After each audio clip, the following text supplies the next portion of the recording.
আজি বিনাপুৰৰ ক্ষেত্ৰত হৈছে হয়নে? আজি বিনাপুৰৰ ক্ষেত্ৰত হৈছে, কাইলৈ মোৰ ক্ষেত্ৰত হ'ব, কাইলৈ আপোনালোকৰ ক্ষেত্ৰত হ'ব, কাইলৈ মোৰ বাই ভনীৰ ক্ষেত্ৰত হ'ব, কাইলৈ প্ৰশাসনৰ বাই ভনীৰ ক্ষেত্ৰত হ'ব হয়নে নহয়? গতিকে আমি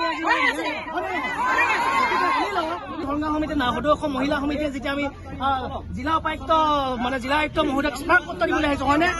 আৰু এই স্মাৰক পত্ৰ দিবলৈ আহোঁতে লাঠি উঠালৈ আমাক ঘটি দিছে চাওক। এইটো দাদাগিৰি হয়নে নহয়?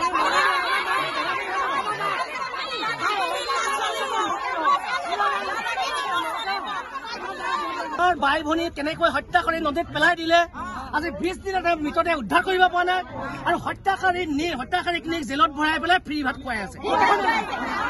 তেওঁ স্বীকাৰোক্তি কৰিছে যেন তেওঁক হত্যা কৰি নদীত পেলাই দিয়া হ'ল। কিন্তু সঁচাই নে মিছাই কেনেকে গম পাম? ইজনী সেই মহিলাগৰাকীক লৈ বাহিৰত বিক্ৰী কৰি দিলেহি হয়নে নহয়? এই গোটেইবিলাক তদন্ত হ'বনে লাগে নে নালাগে? এই তদন্তৰ কাৰণে ডিমৌ আৰক্ষী প্ৰশাসনে এই মুহূৰ্তলৈকে লেহেমীয়াকৈ কাম কৰি আছে, যাৰ বাবে ডিমৌবাসী ৰাইজে ৰাজপথে ভোট কৰিব লগা ঘটনা হৈছে হয়নে? আৰু এনেকুৱা লেহেমীয়াকৈ আজি 20 দিন হৈ গ'ল আমি আজি জিলা আয়ুক্তক লগ কৰিবলৈ আহিছো, আৰু জিলা আয়ুক্তক লগ কৰিবলৈ আহোঁতে আমি গণতান্ত্ৰিকভাৱে আহোঁতে এখন লোহাৰৰ বেৰ হাতত লাঠি লৈ পেলাই এইবিলাক দি থৈছে। সেইটো ইঞ্জিনীয় কথা হয়নে নহয়? গৃহ বিভাগটো হাই আমি ক'ব লাগিব নালাগে হয়নে নহয়? কি ক'ব লাগিব? উলিয়াই দিব লাগিব, হত্যাকাৰীক ফাঁচি দিব লাগিব, হত্যাকাৰীক ফাঁচি দিব লাগিব, খুৱাই থাকিলে নহ'ব, হত্যাকাৰীক ফাঁচি দিব লাগিব।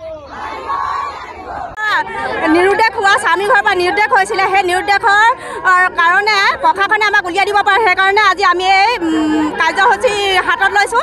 আৰু প্ৰশাসনে আজি 21 দিন হ'ল আজিলৈকে আমাৰ বিনাপুৰৰ মৃতদেহ আমাক উলিয়াই দিব পৰা নাই। সেইকাৰণে আজি আমি DC ছাৰক লগ কৰিবলৈ আহিছোঁ। আমাক মুঠতে ন্যায় লাগে, নাৰী সুৰক্ষা লাগে আমাক। ইতিমধ্যে ডিমৌৰ যিটো ঘটনা, বিনা কোঁৱৰক যি হত্যা কৰি ইতিমধ্যে প্ৰশাসনৰ আগত স্বীকাৰোক্তি কৰিছে যে তেওঁৰ স্বামী বসন্ত দিহিঙীয়াই স্বীকাৰোক্তি কৰিছে যে তেওঁক হত্যা কৰি নদীত পেলাই দিয়া হ'ল। কিন্তু প্ৰশাসনে তেওঁক নদীৰ পৰা আজি পৰ্যন্ত উদ্ধাৰ কৰিবলৈ 20 দিন পাৰ হৈ গ'ল, আৰু প্ৰশাসনে যি লেহেমীয়া গতিত কাম কৰি আছে, যাৰ বাবে ডিমৌবাসী ৰাইজে ৰাজপথে ভোট কৰিবলগীয়া ঘটনা হৈছে।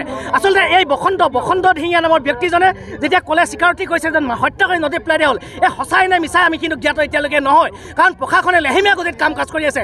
এই মুহূৰ্তলৈকে তেওঁলোকে বিনা কোঁৱৰৰ মৃতদেহ উদ্ধাৰ কৰিব পৰা নাই। আচলতে দুৰ্ভাগ্যজনক, আমি ইয়াত আন ষড়যন্ত্ৰ আমি আছে বুলি ভাবিবলৈ বাধ্য হৈছোঁ। ইয়াত ৰাজনৈতিক ষড়যন্ত্ৰ আছে, তেওঁক গ্ৰেপ্তাৰ কৰি জেল হাজতত থৈ দিলে নহ'ব। এনে ঘটনা নাৰকীয় ঘটনা মুখ্যমন্ত্ৰী হিমন্ত বিশ্ব শৰ্মা ডাঙৰীয়াক আমি জনাই দিছোঁ যে এই এটা নাৰকীয় ঘটনা, এনে নাৰকীয় ঘটনা সংঘটিত কৰা এই বসন্ত দিহিঙীয়া নামৰ ব্যক্তিজনক ফাঁচি দিব লাগে। নিজৰ পত্নীক হত্যা কৰি নদীত পেলাই দিলে বুলি স্বীকাৰ কৰাৰ পাছতো প্ৰশাসনে বৰ্তমানলৈকে আজি 21 দিন আজিলৈকে মৃতদেহ বিচাৰি দিব পৰা নাই। মৃতদেহ যদি নাই তেখেতলোকে জীয়াই আছে বুলি আমাক সন্ধান দিয়ক, নহ'লে আমাৰ মৃতদেহ লাগে। এই সংগ্ৰাম চলি থাকিবই আমাৰ যেতিয়ালৈকে আমি মৃতদেহ নাপাওঁ। আৰু নাৰীবিলাক কি সিহঁতে খেলনা বুলি ভাবিছে নেকি? য'তেই দেখোঁ নাৰীবিলাকক তেখেতলোকে ভেলু নাই বুলি ভাবে।